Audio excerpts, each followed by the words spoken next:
You will hear a phone conversation in which a woman talks to a public transport official about something she has lost. First, you have some time to look at questions 1 to 4.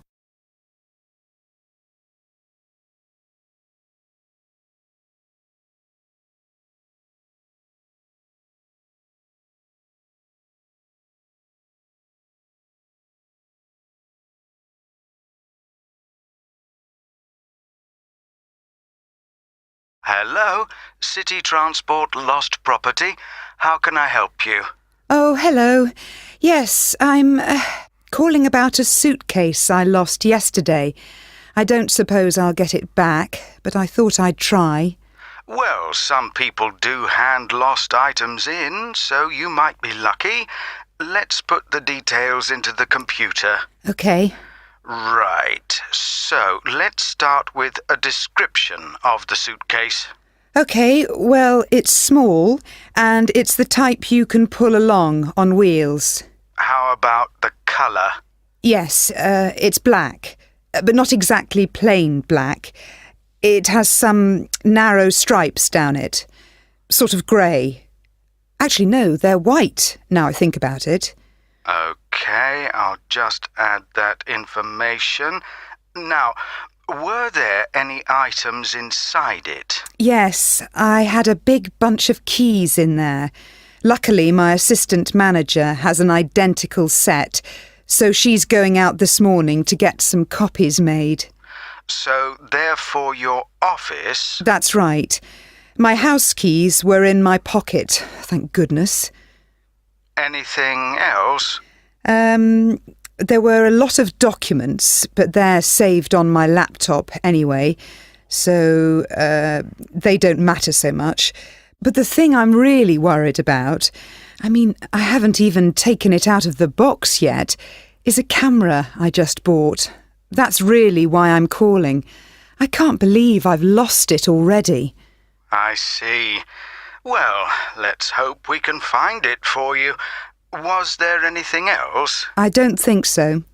Any credit cards? They were in my handbag, and I had my passport inside my jacket pocket. Before you hear the rest of the conversation, you will have some time to look at the questions 5 to 10.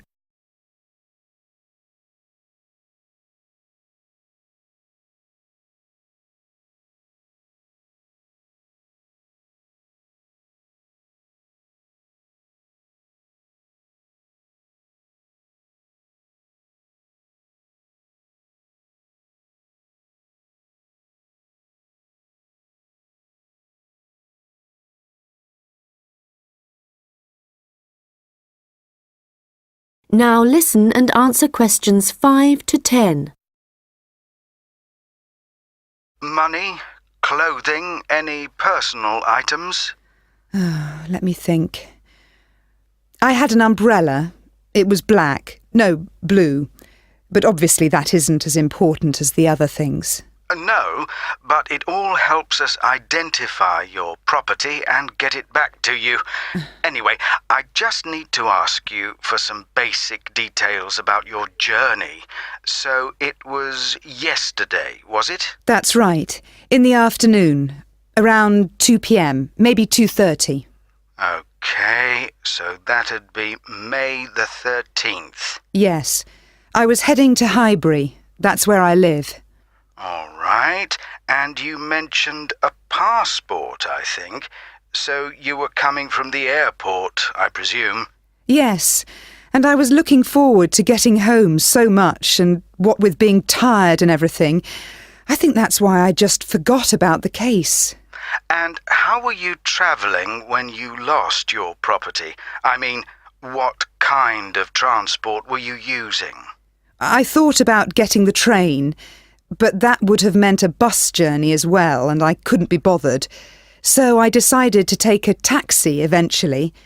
That's where I must have left it. Well, that's good news in a way.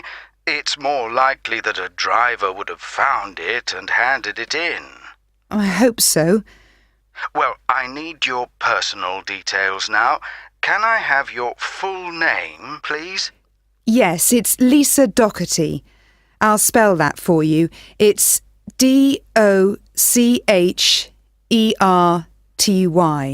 Thank you. And next, if I could have your address, the best address to send you the property if we manage to locate it. Sure. It's number 15A, River Road. And that's Highbury, as I said. Thank you. Just a moment. There's just one final thing. That's your phone number. I guess my mobile would be best. Hang on. I can never remember my own number. OK, I've got it. It's 07979 605 437. Very well. I think that's everything we need at this end. I'll have a look at the data on. That is the end of section 1. You now have half a minute to check your answers.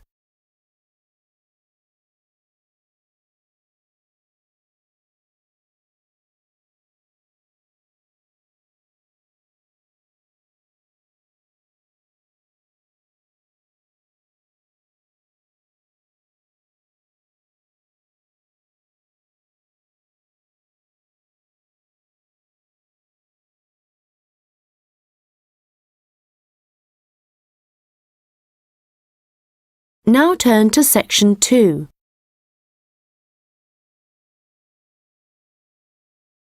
You will hear a tourist information officer explaining local walks to visitors. First, you have some time to look at questions 11 to 15.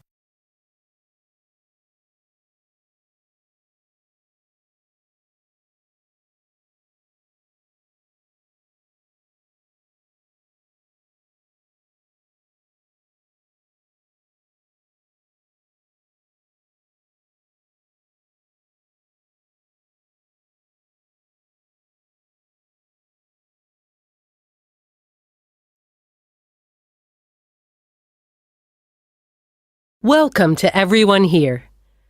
I hope you enjoy your stay in our village and enjoy the local scenery. I'll tell you a bit about the forest and mountain tracks in a minute, but first, I'll just give you an idea of where everything is in the village. So, we're here in the Tourist Information Center, and when you come out of the center, you're on Willow Lane, just opposite the pond. If you want to get to the supermarket for your supplies of food and water, go right. That's the quickest way, and then turn right at the top of Willow Lane. And it's the second building you come to, opposite the old railway station. If you're planning on doing some serious climbing and you need some equipment, we do have an excellent climbing supplies store just 5 minutes walk away. Turn left once you're outside the Tourist Information Center. Take Willow Lane all the way up to Pine Street. You want to go left along here. Then keep walking and go up Mountain Road on your right until you come to the next turning on the left. Head down there and you'll come to the climbing supplies store. If you get to the small building that sells ski passes, you'll know you've gone too far. You also need to head to Pine Street for the museum. It's small, but well worth a visit if you're interested in the history of the village and the old gold mining industry. So, when you reach Pine Street from here, you'll see the old railway line on the other side of the road. Turn left into Pine Street and keep going until you come to Mountain Road. And just past here, the museum will be on your left, just behind the railway line. Don't worry about crossing over the tracks. The train stopped running through here in 1985. If you're planning on following one of the easier forest walks, you might like to hire a bicycle. To get to the hire shop, again, you need to head to Pine Street. On the left-hand side of Pine Street, you'll see the town hall. Go down the little road that you come to just before it, and you'll find the bike hire shop just behind the hall. They have a good range of bikes, so I'm sure you'll find something that suits your needs. Last but not least, if you're hungry after a long day's trek, I can recommend our local cafe. Again, when you leave the Tourist Information Center, turn right and follow Willow Lane until it joins Pine Street. And right opposite, on the far side of the railway tracks, is the cafe. Before you hear the rest of the conversation, you will have some time to look at the questions 16 to 20.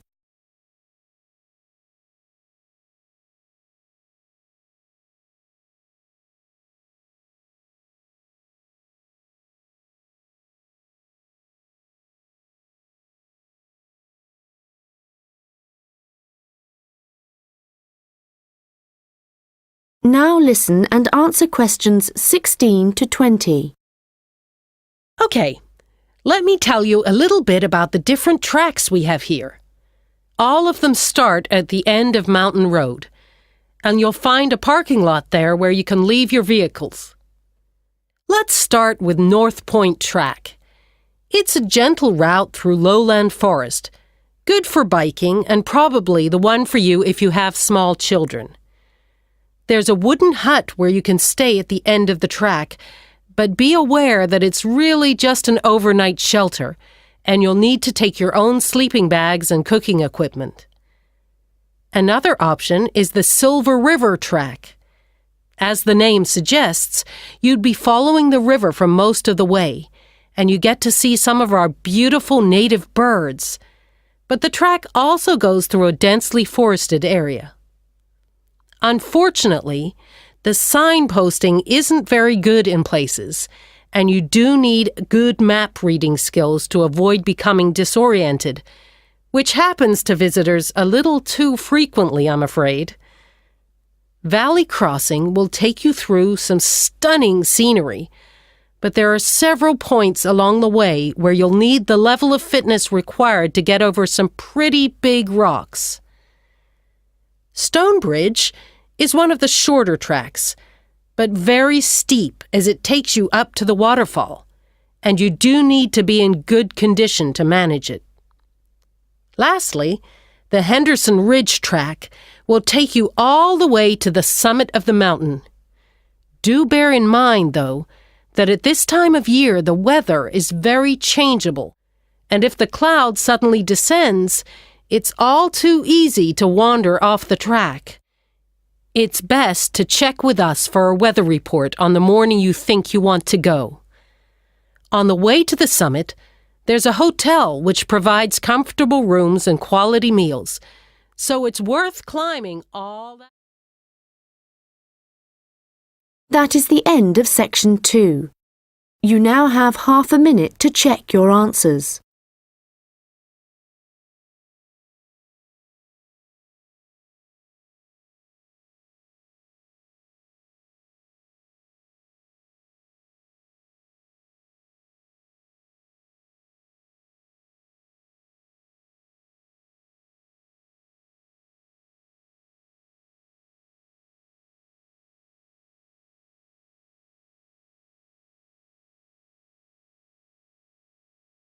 Now turn to section 3. You will hear a student discussing his case study with his tutor. First, you have some time to look at questions 21 to 25.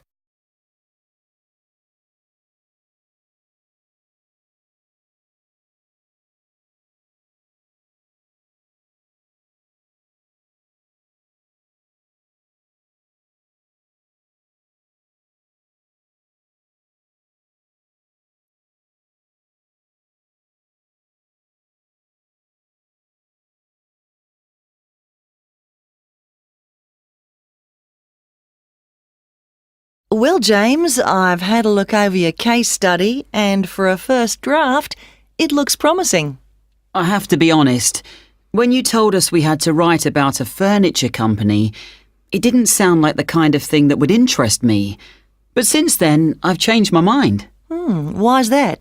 Well, as you know, Furniture Rossi is an Australian company, still comparatively small compared to some of the high street stores, but it's got plans to expand into foreign markets. So I chose it for that reason. It's going through a transition. It's a family-run business aiming to build a global brand. All right, and you've made that clear in your writing. One thing, though, that I think you've overlooked is why Luca Rossi started a furniture company here in Australia in the first place. Well, he'd just got an arts degree, hadn't he? And people were trying to talk him into an academic profession, but he wanted a practical job, something he thought would be more satisfying in the long run. His grandfather had been a craftsman. He'd made furniture in Italy, and he'd passed this skill on to Luca's father. And, well, Luca thought he'd like to continue the tradition. Yes, that was the motivation behind his decision. And what was it, do you think, that gave Furniture Rossi a competitive edge over other furniture companies? I wouldn't think it was price. It's always been at the higher end of the market. But according to my research, it was to do with the attitude of the employees. They were really focused on giving good customer service. Yes, Luca Rossi insisted on that. Their promotional campaigns also emphasised the fact that the wood only came from Australian forests. But that was the case with their rivals too, so it wouldn't have made them stand out. OK, we'll have a careful look at the content of your case study in a minute, but I just want to make a general comment first before you start writing your second draft. OK. Yes, what I'd like to see more of is your opinion. A bit more critical thinking rather than the bare facts. But it's good to see you've been careful with your referencing this time. Thanks. And I read and reread my work, so I'm pretty sure there aren't any errors with the language. Yes, it's fine. Oh, but there's one other thing I could probably mention at this point. Yes? Well, at the end of term, you'll also be giving a presentation, also on Furniture Rossi. Yes. I haven't given it much thought yet. Understandably, but while you're writing the case study, I'd recommend you think about what kind of information would be suitable to use in your presentation. Remember, the last time you gave a presentation on a company, you spent a considerable part of the time providing the audience with financial data. But they probably needed to hear more about company strategy. Yes. I did concentrate rather too much on the figures. I'll make sure there's a balance this time. Good.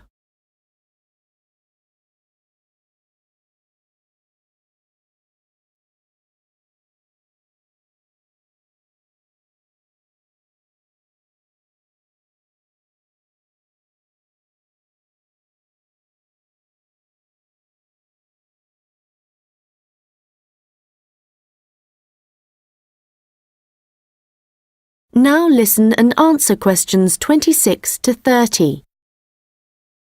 OK, so let's just think about the content of your case study, the history of Furniture Rossi.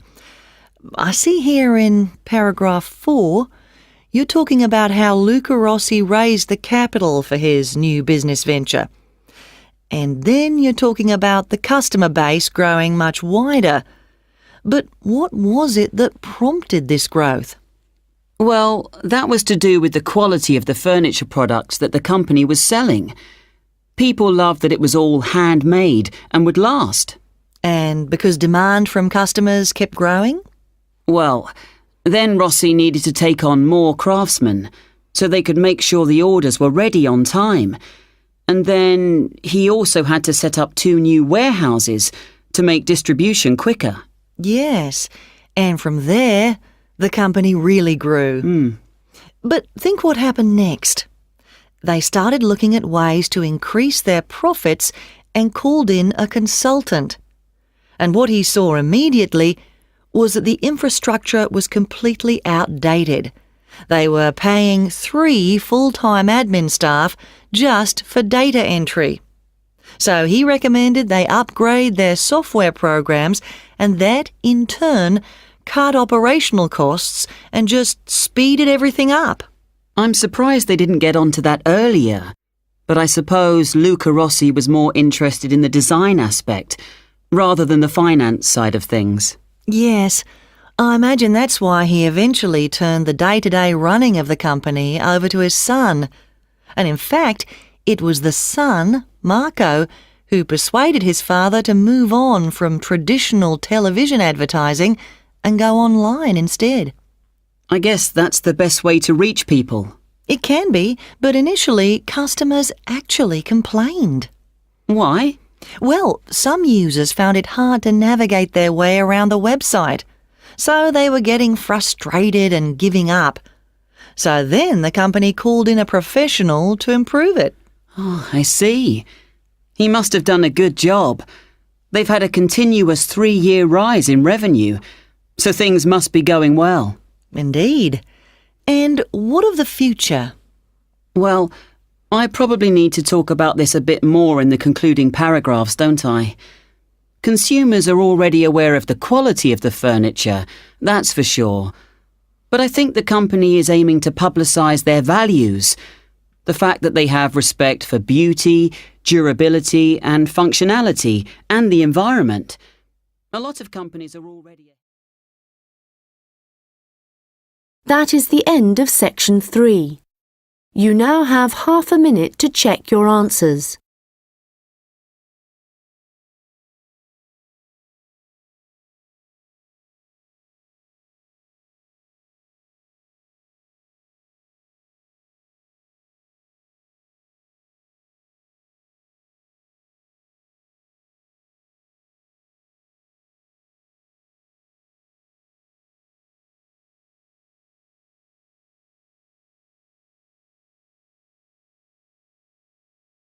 Now turn to section 4. You will hear a lecture about rock art. First, you have some time to look at questions 31 to 40.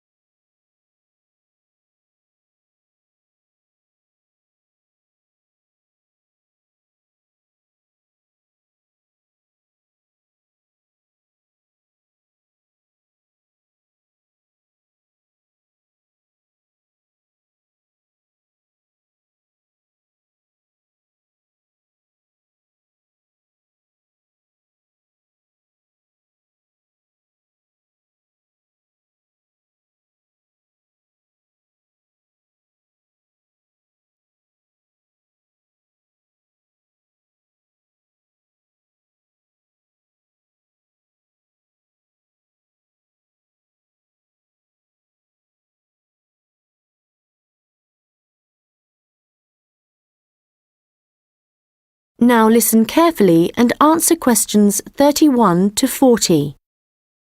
Hello everyone and welcome. As part of this series of lectures on the development of early humans, today we are looking at rock art, the paintings and drawings produced by prehistoric peoples as they spread across the continents. If you've been lucky enough to look at a piece of rock art close up, you'll know it's an experience that makes you wonder about the passage of time and our own history. But rock art also has a practical value for researchers, and let's start by considering why that is. Firstly, it provides vital information about the way that people evolved, information not always easily obtainable from excavated artefacts alone. Secondly, rock art tells us about migration, where people came from and where perhaps they went next. Rock art is found all over the world, and this in itself is not surprising. But what is rather amazing, you might think, is how similar some images are, whether you're looking at a rock face in South Africa or standing inside a cave in Spain. Let me give you an example. When our ancestors drew humans, they would often draw them as stick figures. But if they drew a face, then the eyes were almost always very prominent. very open and wide. And of course, animals are very common in rock art. But one animal which is very interesting to researchers is the lizard, because whenever you see a prehistoric painting of one, it's depicted either in profile or looking down on it from above. And these drawings are produced by people of totally different cultural backgrounds. Amazing. But how can this be the case, that similar artistic styles exist in such distant locations? In the past, archaeologists believed that trade must have brought people together and that it gave them the opportunity to observe each other's culture, including art styles. But this didn't prove to be the case. Recently, researchers have come up with a new theory. They believe that the brains of our ancestors evolved to notice certain images before others, and this was important, actually essential, because in an environment full of constant danger, it was necessary for survival. So the need to quickly recognise things that could be helpful or harmful could have had a great influence on rock art and explain why some images are more common across cultures than others. Later on, there would have been other reasons why communities produced art, certainly for spiritual and social purposes, and no doubt for political ones too, as different tribes looked for allies and struggled against their enemies. Well, as I said before, you can find rock art all over the world, but I'd like to focus now on the rock art of the Aboriginal people of Australia. The images that survive in this part of the world span at least 20,000 years. In fact, the Aborigines were still practicing this art form in the late 18th century when the Europeans began to arrive, and certain images point to the contact between them. For example, the Aborigines began to draw ships which they would have seen along the coast. It's hard for us to imagine what they must have thought when these first began to appear. Another image that is evidence of European arrival is that of horses, an animal that would have been very alien to the Australian landscape. It isn't actually known how many sites there are across Australia where rock art can be found, but unfortunately we do know that much of the art is being lost to us. Erosion, of course, is one of the key reasons for its destruction, but human activity is also increasingly responsible. Since the 1960s, industry alone has destroyed around an estimated 10,000 pieces of art. At this rate, in 50 years, half of all Australian rock art could have disappeared for good. Vandalism is sadly another factor, and although most people, I believe, would wish to preserve this art, I'm afraid that tourism is another reason why the art is disappearing. In some cases, the art is damaged when people